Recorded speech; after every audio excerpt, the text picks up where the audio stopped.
During the 9 months between Kristallnacht and the start of World War II, when Hitler's anti-Semitic propaganda threatened the safety of innocent lives, selfless British heroes rescued almost 10,000 Jewish children from Nazi Europe and brought them to safety in England through the Kindertransport, where the children encountered a new family, country, language, and culture, exchanging almost certain death for life.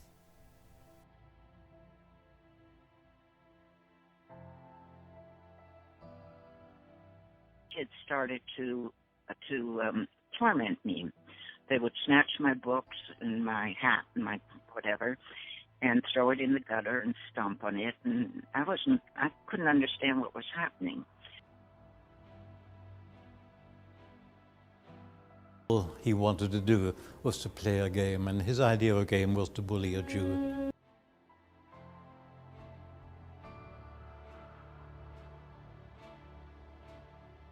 And started name-calling and kicking and hitting and spitting, calling us dirty Jews.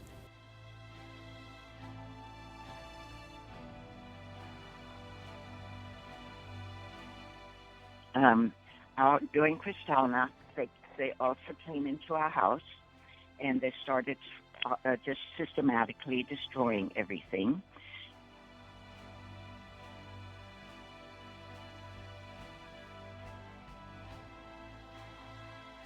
In response to the horrors of Kristallnacht, a delegation of British Jews and Quaker leaders petitioned the Prime Minister of the UK for the British government to permit the temporary admission of unaccompanied Jewish children. Here is a chance of taking the young generation of a great people. Here is a chance of mitigating to some extent the terrible suffering of their parents and their friends.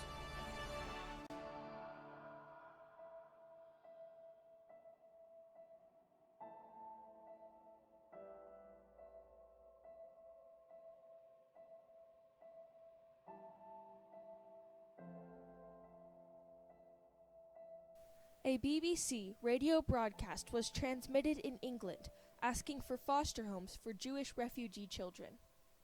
I ask you to come to the aid of victims not of any catastrophe in the natural world, not of earthquake, nor of flood, nor of famine, but of the explosion of man's inhumanity to man.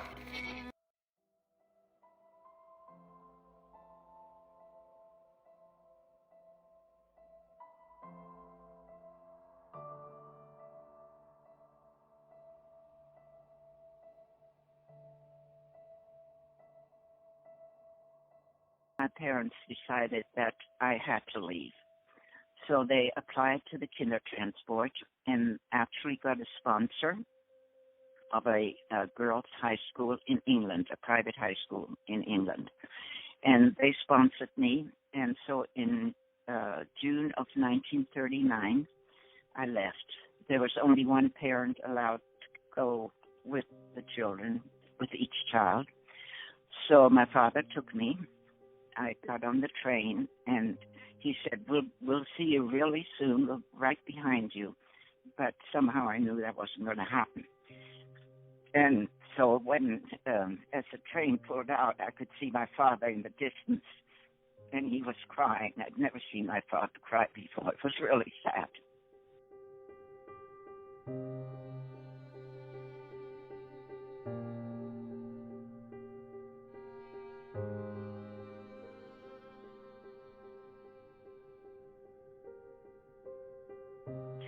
So on the journey to England, we were all so scared.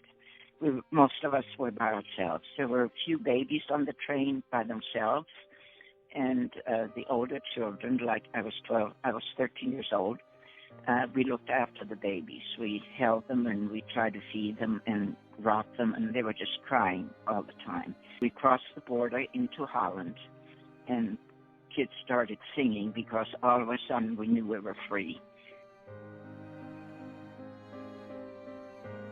The horrible shock that I was free, but I was also far, far away from home, and I just knew I probably would never see my parents again.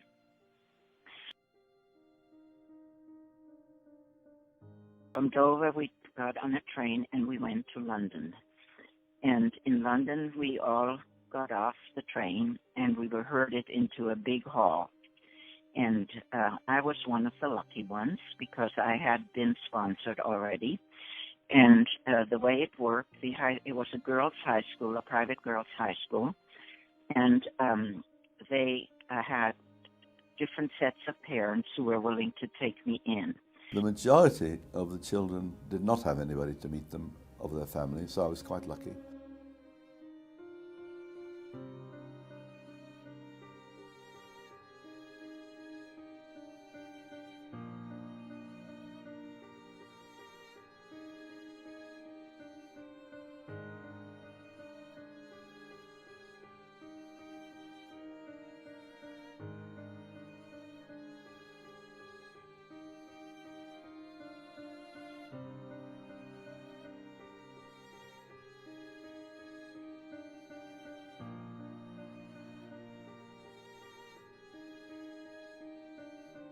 School was wonderful. I loved the school.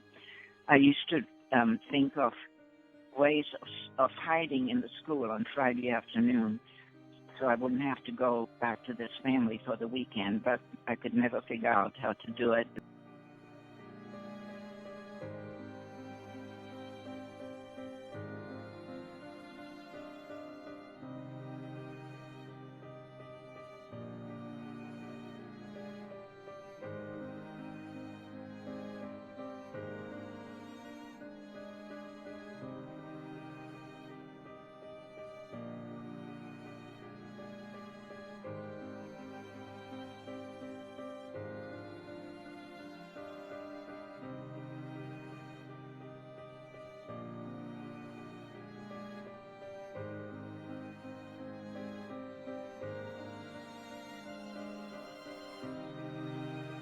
Your dear mother has told you about the hard fate of all our loved ones.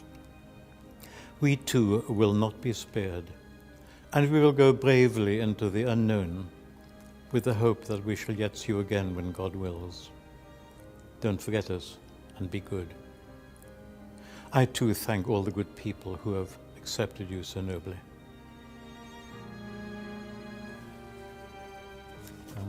That letter was written just a fortnight before they were taken to Auschwitz.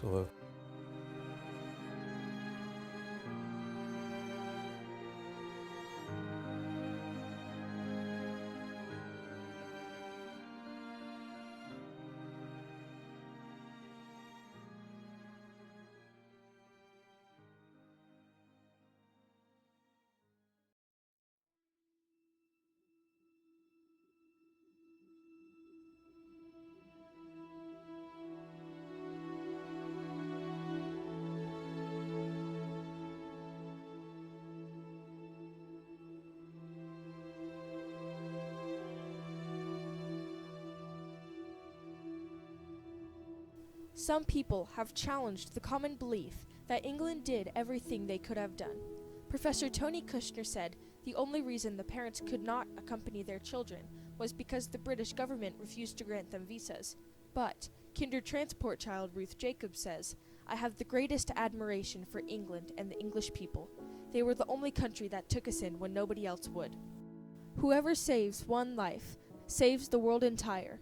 The story of Kindertransport teaches us the value of helping others who are suffering from injustice and shows us how saving those 10,000 children led to the creation of so many more lives. The impact of Kindertransport is immeasurable and everlasting.